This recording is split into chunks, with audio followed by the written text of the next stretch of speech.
আচ্ছা, ভিতরের এনভায়রনমেন্ট কেমন ছিল? ভেতরে সামনে একজন স্যার ছিল, দু সাইডে দুজন ম্যাম দুজন একটু বেশি সিচুয়েশন বেস কোশ্চেন জিজ্ঞেস করছে। আচ্ছা, আরও একটা ইন্টারভিউর গুরুত্বপূর্ণ ভিডিওতে সবাইকে স্বাগত। তো আজকে একটা বোনের সাথে দেখা হয়ে গেল। তো বোন, তোমার নামটা একটু বলে দাও। আমার নাম উর্মি পান্ডে, আমি উত্তর চব্বিশ পরগনার নিউ টাউন থানার অন্তর্গত গোবিন্দনগর গ্রাম থেকে এসেছি। এইখানে আসলে কি ভাবছিলে? মানে এখান থেকে তো ট্রেনে করে এসেছি। তো তুমি যখন আসলে এখানে ইন্টারভিউ হলে যাওয়ার আগের মুহূর্তে তোমার মেন্টালি সিচুয়েশন কেমন ছিল? একটু তো নার্ভাসনেস থাকে, কিন্তু ভেতরে স্যার ম্যামরা খুবই ভালো, এসে এসে কথা বলছে, তো ভেতরে কোনো ভয় নেই। আচ্ছা, ভিতরের এনভায়রনমেন্ট কেমন ছিল?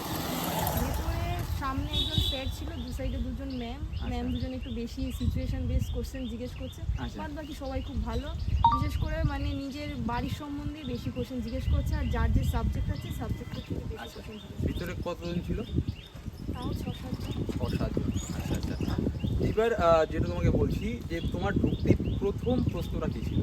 প্রথম প্রশ্ন ছিল তুমি কিসে করে এসছো, কিসে করে এসেছো, যেটা আমি একটু আগে জিজ্ঞেস করলাম তুই। কিসে করে এসছো সেটা বলার পর বলছি যে তোমার বাড়িতে কে কে আছে। আচ্ছা তারপরে জিজ্ঞেস মানে আমার কি সাবজেক্ট ছিল সেগুলো জিজ্ঞেস করলো। আচ্ছা জিজ্ঞেস করার পর যেহেতু আমার কমার্স ছিল, এবার ওখান থেকে সাবজেক্টে ওখান থেকে জিজ্ঞেস করেছি যে কমার্সের একটা গোল্ডেন রুল আছে, ওটা বলো, যেটা আমি বলতে পারিনি। আচ্ছা তারপর বলছি তুমি কি ঘুরতে যেতে পছন্দ করো, তো বললাম না, ফার্স্টে বলেছি না।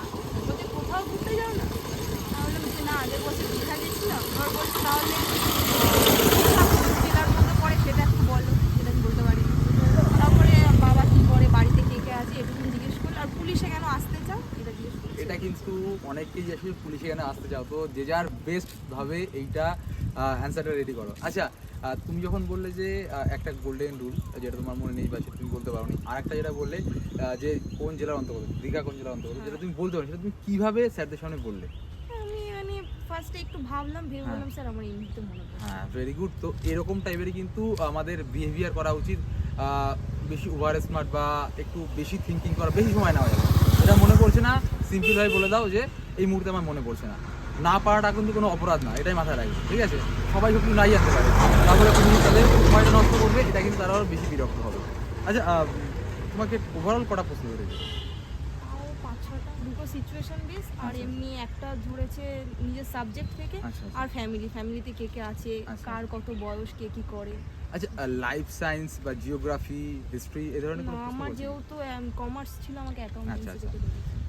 মানে যার যা ব্যাকগ্রাউন্ডের হ্যাঁ। সাবজেক্ট ছিল সেই ধরনের প্রশ্নগুলো আসে। হ্যাঁ। আচ্ছা, একজন ইন্টারভিউ কত মিনিট ধরে হচ্ছে? প্রায় তাও 5-6 মিনিট। 5-6 মিনিট।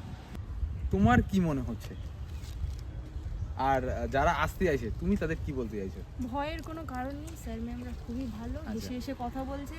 আর বাইরে যারা আছে তারাও খুবই ভালো, মানে আচ্ছা। একদমই টেনশন করতে দিচ্ছে না, ওরা সব বলে দিচ্ছে, মানে কোনো মানে ভয়ের সবাই বিষয় খুব নেই, একদম সাপোর্টিভ। ভালো। হ্যাঁ। আচ্ছা, তো আশা করছি খুব শীঘ্রই বোন চাকরি পেয়ে যাবে।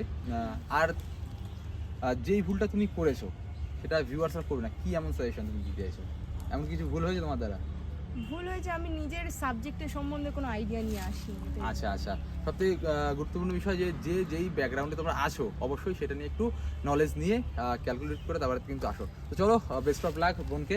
আশা করছি খুব তাড়াতাড়ি বোন চাকরি পেয়ে যাবে। তো ভালো লাগলে লাইক করে দিও, শেয়ার করে দিও, সাবস্ক্রাইব করতে অবশ্যই ভুলো না। চলো, টাটা।